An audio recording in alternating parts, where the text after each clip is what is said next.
Rabbi Wilhelm! Fancy, you caught me doing my shopping, my Pesach shopping. It's a Baruch Hashem. schwer zu sein hier. All this moving and shaking.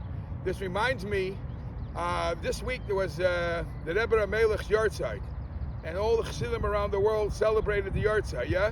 So I read a story that once, somebody overheard the Rebbe Melech say, "Vi lying velmer nach essen kasha, lamer essen lokshen." The Rebbe Melech cares about his menu, kasha lokshen. So somebody interpreted, it said, eating kasha means buckwheat or kasha, but kasha also means questions. How long am I going to live a life with asking questions? Let's live our life lokshen, loy kashin. It's not difficult. Just accept it as it is. And that is what we have to do. It's the Ratzon Hashem. It's hard, difficult, shopping and schlepping, but it's not difficult. This is the Ratzon Hashem. We're doing it to please the Eibishter. And now, in Parshas Pekudei, there's a very interesting question. I saw a beautiful story. The interesting question is, the Eibishter is Mali Kol Haaretz K'vodei. The Eibishter is all over, everywhere and all over, yet he goes into the many details, how exactly a Mishkan, a Beis Hamikdash should be built. I don't understand. He's all everywhere.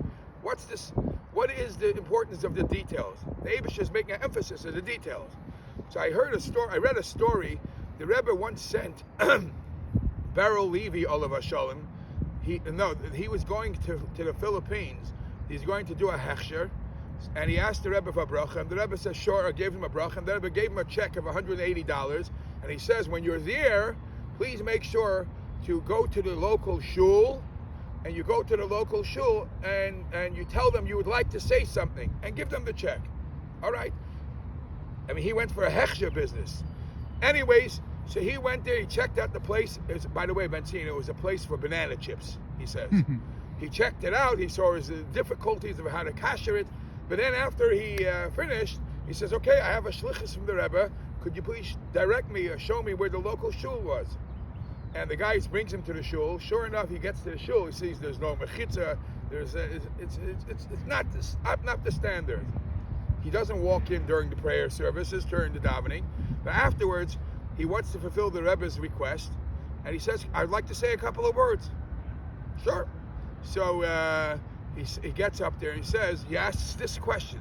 He says, the Eibishter is everywhere. Why did the Eibishter give instructions to the tiny bit of how the Mishkan should look and how the Beis Hamikdash should look? And basically what his point was, the Eibishter is saying, you want me, I'm everywhere, but you want me to dwell in your place the way you want me? I'm giving you limitations, I'm giving you restrictions on how I come to dwell. If you do this, I will dwell. And the same is in the shul. If you build a shul a proper way, with a mechitza, and you daven like a mensch, the Eibishter says, I'm there. If you don't do it that way, I'm not there. And that was the message he gave. And the long story short, the Rebbe gave the check from the Rebbe, they built a mechitza, and as they say, they lived happily ever after. There's a very beautiful story, a similar story I just read, connected to this week's Parsha. There was once a Rebbe that came to a town, and in the town he saw there was a Reformed temple, and the shellet, the sign on the outside of the temple said, Kvod Hashem Malei Sa'anon, meaning they were trying to quote the pasuk that the glory of Hashem is here. So that Rebbe, seeing that this wasn't a shul that was up to par, so he says, you guys quoted a good pasuk, but you should have quoted the first part of the pasuk. The first part of the pasuk says, "V'lo yachol Moshe lavei Eloi." The Moshe couldn't go in because the Kvod Hashem. Sometimes, if you build it, you got to build it right. You got to build it the way Hashem wants it to be built. And it's interesting to note, the Rabbeinu Bechaye, when you're talking about details, he says in the opening words of the parsha, "Eila HaMishkan, Mishkan HaEdus," he says in those few words, you could include all the Batei Mikdashes. Why? Ha-Mishkan, says the Rabbeinu Bechaye, is B'gematria Tov Chaf. If you take the word Ha-Mishkan plus the 5 letters, is B'gematria 420. That's the 420 years of the second Beis Hamikdash. Eila Pekudi Ha-Mishkan. Mishkan without Ha-Mishkan is 410. That's the first Beis Hamikdash. Ha'edus, Pekudi Mishkan, Mishkan Ha'edus, the way it's spelled is B'gematria 479. That's the 479 years between the Mishkan until the Beis Hamikdash. So the Rabbeinu Bechaya shows you the details, and the Chassam Sofer says, "Ataka." So why is Ha Mishkan written, and it's 5 less, but you have to count the letters because the second Beis Hamikdash, 5 things were missing. 5 of the holy begotten were there. So everything is. When you're talking about details, everything from the measurement to how and what and when and where was very, very important. So we are told to make a Mishkan for the Eibishter, a Beis Chabad, your own house to be a Mikdash Mat. So there is a beautiful shot from the Ben Yehoyada. The Ben Yehoyada says at the end of the parsha, and this is the grand finale, the pasuk says, Ki anan Hashem ala Mishkan yoimam, the cloud of the Eibush is on the Mishkan, the eish tia laila boy, and the fire will be there at night. Sometimes during the day there was a cloud, and by night there was a fire. So there's a beautiful story of a person in the Alta Shtetl.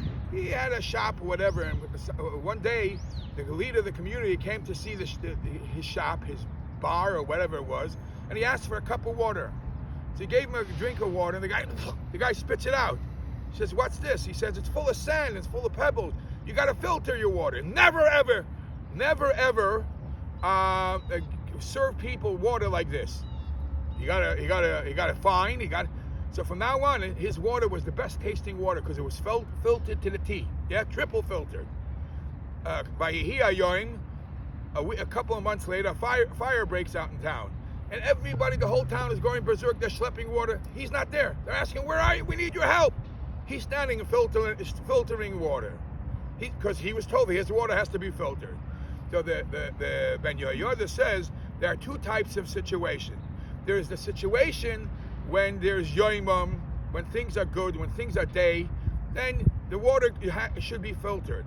When it's laila and a fire is burning, don't start filtering water. That when there's a fire burning, then you do whatever it takes to extinguish the fire, and that's the way how a yid reacts based on the situation. And the Rebbe even says that the last word of the parsha, which is the last word of Chumash Shmois, is bechol masa'ehem. Rashi says that it doesn't only refer to the times they were traveling, even when they were camping. That's because the stop is for the next step. It's also part of the traveling.